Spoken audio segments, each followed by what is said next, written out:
உச்சத்தை தொட்ட தங்க விலை மீட்க முடியாத அடகு நகையை விற்பதற்கு இதுவே சரியான நேரம். இனியும் யோசிக்காதீங்க. உங்க தங்க நகைய அதிக விலைக்கு விற்க சிறந்த வழி பிரைம் கோல்ட் ஹப் 9840551787. தெய்வத்தின் அருள் இப்போது உங்கள் கையில்.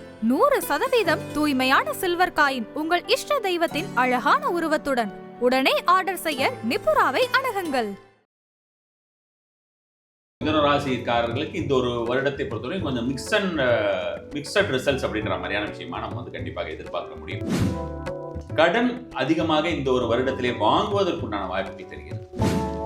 மிதுன ராசிக்காரர்களுக்கு இந்த ஒரு வருடம் cholesterol related issues, liver related issues சில பேருக்கு வருவதற்குண்டான வாய்ப்புகளுமே தெரிகிறது.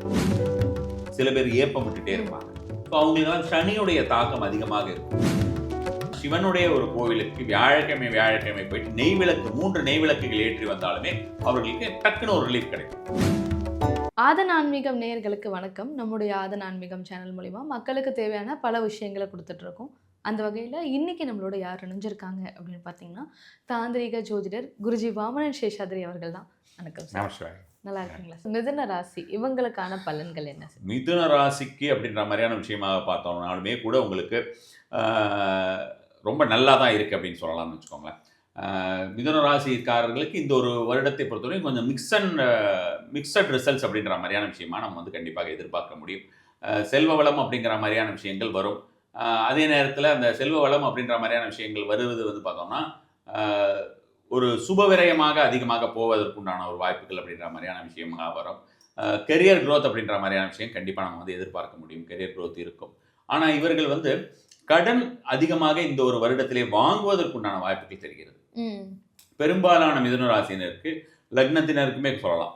அது மாதிரி இருக்கிறவங்களுக்கெல்லாம் இந்த ஒரு வருடம் கடன் வாங்குவதற்கு, அதே மாதிரி அவங்க இந்த ஒரு வருஷம் யாருக்காவது கடன் கொடுத்துருந்தாங்கன்னா அது வந்து ரைட் ஆஃப் ஆகிறதுக்கு, அவங்களுக்கு திரும்பி வராமல் போகிறதுக்குண்டான வாய்ப்புகளுமே இந்த ஒரு வருடம் வந்து அது மாதிரியான விஷயமா தெரியுதுன்னு வச்சுக்கோங்களேன். அதே மாதிரி மிதுன ராசிக்காரர்களுக்கு இந்த ஒரு வருடம் cholesterol related issues, liver related issues சில பேருக்கு வருவதற்குண்டான வாய்ப்புகளுமே தெரிகிறது. இந்த அளவுக்கு துல்லியமாக எடுக்க சொல்ல முடியும் நம்ம கண்டிப்பாகவே. அதனால தானே நமக்கு வந்து பார்த்தீங்கன்னா உங்களுக்கு மெடிக்கல் அஸ்ட்ராலஜின்னு நம்ம தனியாக அதுக்கு ஒரு டிவிஷன், அதாவது தனி டிவிஷன் சொல்லக்கூடாது. இப்போ டாக்டர்ஸ் எல்லாம் தனித்தனியாக ஒவ்வொன்றுத்துக்கும் ஸ்பெஷலைஸ் பண்ணுற மாதிரி நான் இப்போ நிறைய மெடிக்கல் அஸ்ட்ராலஜி மட்டும் கான்சென்ட்ரேட் பண்ணுறவங்க, ஃபோக்கஸ் பண்ணுறவங்கன்னு இருக்காங்க. இப்போ நம்ம ரெமிடியல் அஸ்ட்ராலஜி கான்சென்ட்ரேட் பண்ணுற மாதிரி. அது மாதிரி என்ன மாதிரியான ப்ராப்ளம் வரும் அப்படின்னு ஒருத்தர் வந்தாருன்னா, இப்போ நம்மக்கிட்ட வரும்பொழுது ஒருத்தர் வராரு, அவர் பேசும்பொழுது அவர் பேசக்கூடிய ஒரு முறை, அல்லது அவர்கிட்டேருந்து அவர் பேசும்போது நிறைய பேர் வந்து பார்த்தீங்கன்னா ஒரு மாதிரி விக்கல் எடுத்துக்கிட்டே இருப்பாங்க. சில பேர் ஏப்பம் விட்டுட்டே இருப்பாங்க. ஸோ அவங்களுக்குலாம் சனியுடைய தாக்கம் அதிகமாக இருக்கும். அப்போ அவங்களுக்கு வந்து கேஸ் ப்ராப்ளம் இருக்கா அப்படின்னு பார்த்தோன்னா கேஸ் ப்ராப்ளம் இருக்கும், முட்டி வலி இருக்கும், முதுகு வலி இருக்கும், இந்த மாதிரியான இஷ்யூஸ் எல்லாம் இருக்கும். வயிறு சம்பந்தமான பிரச்சனைகள்லாம் சில பேருக்கு இருந்ததுன்னா, சிலதெல்லாம் வந்து இந்த சனி ரீதியான ஒரு விஷயத்தில் பார்த்தோம்னா என்ன ப்ராப்ளம்னே வயிறில் அவங்களுக்கு கண்டுபிடிக்க முடியாது. ஆனால் வயிறு ரீதியான ப்ராப்ளம்ஸ் இருக்கும். அவங்களுக்கு வந்து டாக்டருக்கெலாம் போனால் க்ளீனாகவே தான் இருக்கும், ஒன்றும் ப்ராப்ளம் இல்லைன்னு சொல்லுவாங்க. ஆனால் வயிற்று வலி ப்ராப்ளம் இருக்கும் அப்படின்ற மாதிரியான சொல்லுவாங்க. ஸோ அது எல்லாமே வந்து சனினால் மட்டுமல்ல, இந்த விஷயம் சனினாலையும் சேர்த்து வரக்கூடியது அப்படின்ற மாதிரியான விஷயமா சொல்லலாம். நான் இப்போ இந்த கொலஸ்ட்ரால் ரிலேட்டட் இஷ்யூஸ் எல்லாம் வருது அப்படின்ற மாதிரியான ஒரு வாய்ப்புகள் மிதுன ராசிக்கு இருக்குன்னு சொல்கிறது இது மாதிரியான ஒரு கோணத்தில் ஆராய்ந்து பார்த்து சொன்ன விஷயம் தான். ஸோ அந்த ஃபேட் ரிலேட்டட் இஷ்யூஸ், சில பேர் குண்டடிக்கிறது அப்படின்ற மாதிரியான விஷயங்கள் அப்படின்னு எல்லாமே கூட இந்த ஒரு வருடத்தில் எதிர்பார்க்கக்கூடிய வாய்ப்புகள் நம்ம வந்து மிதுன ராசினருக்கு சொல்லலாம். ஸோ அவங்க க்ளீனாக என்ன பண்ணலாம் அப்படின்ற மாதிரி இருந்ததுன்னா, மஞ்சள் இருக்கு இல்லையா, இந்த மஞ்சளை வந்து சிவனுக்கு அபிஷேகம் செய்வது, அதாவது சிவனுக்காக அல்லது வந்து பார்த்தோம்னா நம்ம நாராயணருக்காக, யாருக்கு செஞ்சாலுமே நாராயணருக்குன்னு திருமஞ்சனம் பண்ணுவாங்க.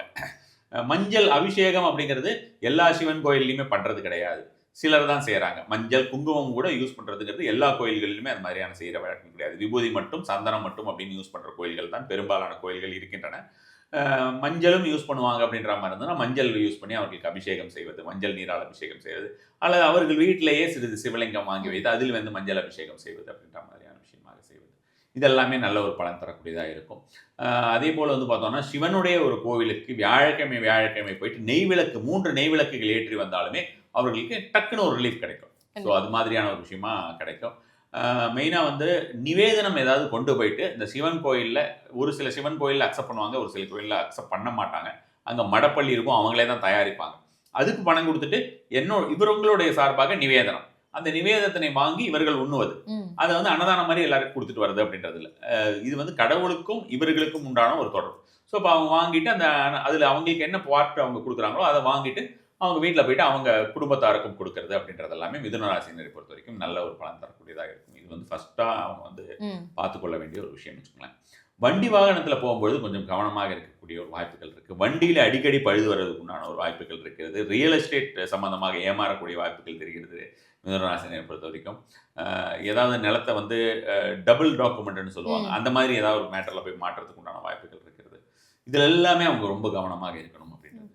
ஸோ அப்போ இதுக்கெல்லாம் கவனமாக இருக்கணும் அப்படின்ற மாதிரியான விஷயமாக பார்த்தோம்னா, இப்போ ஆண்களாக இருக்கக்கூடிய பட்சத்திலே அவர்கள் வந்து வாராகி வழிபாடு, பகலாமுகி வழிபாடு, இந்த 2 வழிபாடுமே செய்து வந்தார்கள் என்றாலுமே சூப்பராக அவர்களுக்கு பலன் கிடைக்கக்கூடியதாக இருக்கும். மிதுனராசி பெண்களாக இருக்கக்கூடிய பட்சத்திலே முருக வழிபாடு, ஆஞ்சநேய வழிபாடு அல்லது நரசிம்ம வழிபாடு, ஸோ அதுவும் நல்ல ஒரு பலன் தரக்கூடியதாக இருக்கும். இது வந்து ஆண்கள் பெண்கள் அப்படின்னு தெய்வத்துக்கு இருக்கா, இப்படி மாற்றி மாற்றி கும்பிடுறதுனாலயா, இல்லை ஆண்களுக்கு இப்படி கும்பிட்டா பலன் வருமா அப்படின்னு இல்லை. இதற்குள்ளேயுமே ஒரு தந்திர சூட்சமம் இருக்கிறது. ஸோ இது வந்து ஆண்கள் வந்து பெண் தெய்வத்தை தான் வழிபடணும், பெண்கள் வந்து ஆண் தெய்வத்தை தான் வழிபடணும்னு இல்லை. எல்லாருக்குமே எல்லாம் பலன் தரக்கூடியதாக இருக்கும். கொஞ்சம் ஃபாஸ்ட் ரிலீஃப் அப்படிங்கிறதுக்காக இந்த ஒரு மெத்தட் நான் வந்து சொல்லியிருக்கேன். இப்போ மிதுனராசினர்கள் இதெல்லாம் செஞ்சாலே அவர்களுக்கு நல்ல பலன் தரக்கூடியதாக இருக்கும். ரொம்ப கடினமாக இருக்கிறது, கடன் பிரச்சனையாக இருக்கிறது அப்படின்ற மாதிரி இருக்கக்கூடிய மிதுனராசிக்காரர்கள் ஒரு 9 விளக்குகள் ஏற்றி வைப்பது, இழுப்பெண்ணெய் தீபமாக ஏற்றுவது, அது வந்து பார்த்தோம்னா அவங்க செவ்வாய்க்கிழமையில் போய் ஏற்றுறது அப்படின்றது நல்ல ஒரு பலன் தரக்கூடியதாக இருக்கும். அவர்களுக்கு கொஞ்சம் ஃபாஸ்ட் ரிலீஃப் வரக்கூடியதாக இருக்கும். தொடர்ந்து ஒரு 9 வாரங்கள் அவர்கள் ஏற்றி வருவது கூட அவங்களுக்கு பெரிய ஒரு ரிலீஃப் வர மாதிரி இருக்கும். சார், 2026 எல்லாருமே சொல்லிட்டு இருக்காங்க தான் எப்படி இருக்கும் அப்படின்னு சொல்லிட்டு. பட் இன்னைக்கு நாம பேச போகிறது கொஞ்சம் வித்தியாசமா, தாந்திரீக முறை உங்களுடையது. இந்த தாந்திரீக முறையில் இந்த 2026 நம்ம எப்படி அணுகணும்? 2026 நம்ம எந்த மாதிரியான விஷயங்கள்லாம் இருக்கும் அப்படின்னு நம்ம வந்து உலகளாவிய நாடுகளுக்கே பார்த்துக்கலாம். 2025 வந்து பார்த்தோம்னா ஜனவரி மாதம் சனி பயிற்சியானது. ஸோ மெயினாக வந்து நமக்கு சுபகிரகம் அப்படிங்கிறது ரொம்ப ஸ்ட்ராங்கான முறையில் இருந்ததுன்னு வச்சுக்கோங்க. சுபகிரகம்னு சொல்கிறது பரிபூர்ண சுபர் அப்படின்னு சொல்லக்கூடிய குருவானவர் அவர் ஸ்ட்ராங்காக இருக்கார் அப்படிங்கிற மாதிரியான ஒரு விஷயமாக இருந்தால் நமக்கு வந்து எந்த ஒரு பயிற்சிகளாக இருந்ததுனாலுமே நம்ம வந்து சமாளிச்சுக்கலாம் அப்படிங்கிறது நான் உலக நாடுகளுக்கு பொதுவாக சொல்கிறேன். ஆனால் இப்பொழுது இருக்கக்கூடிய குருவுடைய ஒரு நிலையுமே சரி கிடையாது, சனியுடைய நிலை சரி கிடையாது. சனி வந்து பிரளய சனி என்று நான் முன்னரே கூறியிருந்தேன். அதாவது நம்ம வந்து தத்துவார்த்தம், அதாவது மெயினாக வந்து இந்த தாந்திரிக் அஸ்ட்ராலஜி அப்படிங்கிறது வந்து நம்ம எசோட்ரிக் அஸ்ட்ராலஜி அப்படின்ற மாதிரியான விஷயமாகவும், எலிமெண்டல் அஸ்ட்ராலஜின்னு வெவ்வேறு பெயர்களில் சொல்லுவோம்னு வச்சுக்கலாம். பஞ்சபூத தத்துவங்களை மிக ஆழ்ந்து நோக்கி அதன் மூலமாக நமக்கு பலன்கள் எடுப்பதும் சரி, அதே மாதிரி வந்து பார்த்தீங்கன்னா குறிப்பிட்ட கிரகங்கள் திதிகள், இப்போ இந்த பஞ்ச அங்கங்கள் இருக்கு இல்லையா, அதன் மூலமாக அதில் இருக்கக்கூடிய சில முறையிலே நமக்கு பரிகாரங்கள் எடுப்பது அப்படின்றது. என்ன ஒரு கஷ்டத்தில் இருந்தாலும் ஏதாவது ஒரு ரூட் அப்படின்ற மாதிரியான விஷயம் கண்டுபிடிச்சு வச்சிருப்பாங்கன்னு சொல்றது. அந்த மாதிரியாக நம்ம முன்னோர்கள் கண்டுபிடித்த முறையில் தான் நம்ம வந்து இந்த பரிகாரங்கள் கொடுக்குறது. அதனால தான் இந்த தந்திர முறையிலே கொடுக்கக்கூடிய பரிகாரங்கள் நமக்கு ஃபாஸ்ட்டாக ஒர்க் ஆகக்கூடியது அப்படின்னு. அப்போ இந்த பிரளய சனி என்று சொல்லக்கூடிய அந்த நீர் ராசியில் இருக்கக்கூடிய சனி பகவான் வந்து சரியான ஒரு சூழ்நிலையிலே இல்லை. இப்போ மட்டும் கிடையாது, வரக்கூடிய இப்போ அடுத்தது உங்களுக்கு பார்த்தீங்கன்னா 2027 வரக்கூடிய சனி பயிற்சி ஆகட்டும், அதற்கு பிறகு அப்போ வந்து மேஷத்துக்கு வந்துடுவார், அதுக்கப்புறம் அவர் ரிஷபத்துக்கு போவார். இந்த ரிஷபத்தில் இருக்கிற வரைக்குமே அவர் வந்து ஒரு சரியான ஒரு ரிஷபத்தில் பொதுவாக வந்து பார்த்தோம்னா சனியை பொறுத்த வரைக்கும் அவர் காற்று ராசியிலும் நில ராசியிலும் நல்லா அவர் வந்து கொஞ்சம் ஓரளவுக்கு நல்ல பலன்களை கொடுப்பார் அப்படின்ற மாதிரியான விஷயமா சொல்லலாம். கம்பேரிட்டிவ்லி ஓவராலாக அவர் கொடுக்கக்கூடிய கெடுபலன்கள் வெகுமளவு குறையும் அப்படின்னு சொல்லலாம்னு வச்சுக்கோங்களேன். ஆனால் நெருப்பு ராசியிலும் சரி, நீர் ராசியிலும் அது மாதிரியான ஒரு விஷயமா அவர் கொடுக்க மாட்டார். இப்போ மேஷத்தில் இருந்தாலும் சரி, சிம்மத்தில் இருந்தாலும் சரி, தனுர் ராசியில் இருந்தாலும் சரி, இதே மாதிரி வந்து ஒரு கடகத்தில் இருந்தாலும், விருச்சிகத்தில் இருந்தாலும், மீனத்தில் இருந்தாலுமே அவருடைய ஒரு பலன்கள் அப்படிங்கிறது கொஞ்சம் குறைவாக தான் இருக்கும். அதே மாதிரி கெடுபலன்கள் அதிகமாக இருப்பதற்குண்டான வாய்ப்பு உலகளாவிய லெவலில் அதிகமாக இருக்கும். இதுக்கு வந்து adding fuel to the fire அப்படிங்கிற மாதிரி வந்து பார்த்தீங்கன்னா குரு பகவான் வந்து அதிசாரம் நிலையில் இருக்கிறார். அதிசாரம் அப்படிங்கிறது நம்ம பொதுவாக நம்ம ஒரு வருஷம் அந்த மாதிரியான ஒரு விஷயமா, ஒரு வருஷத்தில் அதிசாரம், இந்த வருஷத்தில் அதிசார பயிற்சி இருக்கிறது, 2 வருஷம் இருக்குது, 3 வருஷம் இருக்குது, அதிகபட்சமாக அந்த மாதிரியான ஒரு சூழ்நிலை வரும். இப்பொழுது பார்த்தீங்கன்னா கிட்டத்தட்ட 2031, 32 வரைக்கும் இருக்கக்கூடிய காலகட்டமுமே உங்களுக்கு அதிசார பயிற்சி. அவர் வந்து ஃபாஸ்ட் ஃபார்வர்ட் மோஷனில் ஜம்ப் ஆகிட்டே இருப்பார். இங்கே ஒரு இப்போ வந்து பார்த்தீங்கன்னா கடகத்தில் வந்தார், கடகத்தில் வந்து பார்த்தீங்கன்னா அதிசார பயிற்சி எடுத்து கடகத்தில் வந்தார், கடகத்திலேயே உட்காந்துட்டு ரெட்ரோகேட் ஆனார், அதாவது வக்ரமானார். திரும்பி வந்து பார்த்தீங்கன்னா இப்போ மிதுனத்துக்கு போயிருக்கார். அடுத்தது வந்து ஸ்ட்ரைட்டாகவே அவர் வந்து கடகத்தில் ஒரு பயிற்சி ஆகிறது அப்படின்ற மாதிரியான விஷயமா இருக்கும். கடகத்திலிருந்து திரும்பி அடுத்த வருஷமே அவர் வந்து சிம்மத்துக்கு போவார் அப்படின்ற மாதிரியான ஒரு காலகட்டம் இருக்குன்னு வச்சுக்கலாம். அடுத்த வருஷம் எண்டு அப்படின்ற மாதிரியான நினைக்கிறேன் நான், அல்லது ஜனவரி அது மாதிரியான மாதமாக இருக்கும் 27. ஸோ அப்போ திரும்ப சிம்மத்துக்கு போவார், சிம்மத்திலேயே வந்து இருந்துட்டு அங்கே வக்கரமாயிட்டு திரும்ப வந்து கடகத்துக்கு வர்றார். இப்படி ஒரு நிலையில்லாமல் வேகமாக அப்படி வந்து இந்த மாதிரியான ஒரு சுபகிரகம் போகக்கூடாது. சனி இருக்கக்கூடிய ஒரு நிலையுமே சரி கிடையாது, அதே போல் குரு இருக்கக்கூடிய நிலையும் இரண்டுமே வந்து நம்ம உலகத்திற்கே பொதுப்படையாக நமக்கு வந்து சரி கிடையாது அப்படின்னு சொல்லலாம். 2031, 32 வரைக்குமே காலகட்டம் ரொம்ப ரொம்ப மோசமாக இருக்கும். அதை நம்ம கண்கூடாக இந்த வருஷத்துலேருந்தே பார்க்கலாம். நான் 2025 நாம் சில விஷயங்களை பார்க்க தொடங்கி விடலாம் அப்படின்ற மாதிரியான விஷயமாக சொல்லியிருந்தேன். அதை பார்க்கவும் செஞ்சோம். நம்ம வருஷம் நமக்கு வந்து கெடுபலன்கள் அப்படிங்கிறது உலகளாவிய நாடுகள்லேயே நமக்கு ஜாஸ்தி ஆகிட்டு தான் இருக்குது. இப்போ நம்ம வந்து 2024 ஒரு அந்த ஒரு சின்ன போராக இருந்தாலுமே அதை வந்து எதிர்பார்த்திருக்க மாட்டோம். சின்னதாக டெரரிசம் ஆக்டிவிட்டி இருந்தாலுமே சரி, ஒரு போர் மாதிரியான ஒரு சூழல் வந்து அது மாதிரியான விஷயம் நடந்ததை நம்ம எதிர்பார்த்திருக்க மாட்டோம். அது 2025 நடந்தது. இது 26 அது மாதிரியான ஒரு விஷயம், சின்னதாக இந்த மாதிரியான விஷயங்கள் நடந்து கொண்டே தான் இருக்கும். அது வந்து ரொம்ப பெருசாக லெவலில் போகிறதுக்குண்டான வாய்ப்புகள் இருக்கிறது. அதே மாதிரி வந்து பார்த்தீங்கன்னா இது இந்த ரொம்ப அந்த முற்றுகை இருக்கக்கூடிய ஒரு நிலை அப்படின்னு சொல்கிற மாதிரியான ஒரு நிலை 2030, 31, 32 இந்த 3 ஆண்டுகளுக்குள்ளே வரக்கூடிய வாய்ப்புகள் இருக்கிறது. அப்போ வந்து பார்த்தோம்னா நமக்கு போர் அப்படின்ற மாதிரியான ஒரு சூழ்நிலையை கண்டிப்பான முறையில் உருவாகும். லிட்ரலி இப்போ செகண்ட் வேர்ல்டு வார் நடந்த மாதிரியோ இந்த ஃபர்ஸ்ட் வேர்ல்டு வார் நடந்த மாதிரியோ இருக்கிறத விட இது கொஞ்சம் வேறு மாதிரியான ஒரு சூழ்நிலையாக இருக்கும்.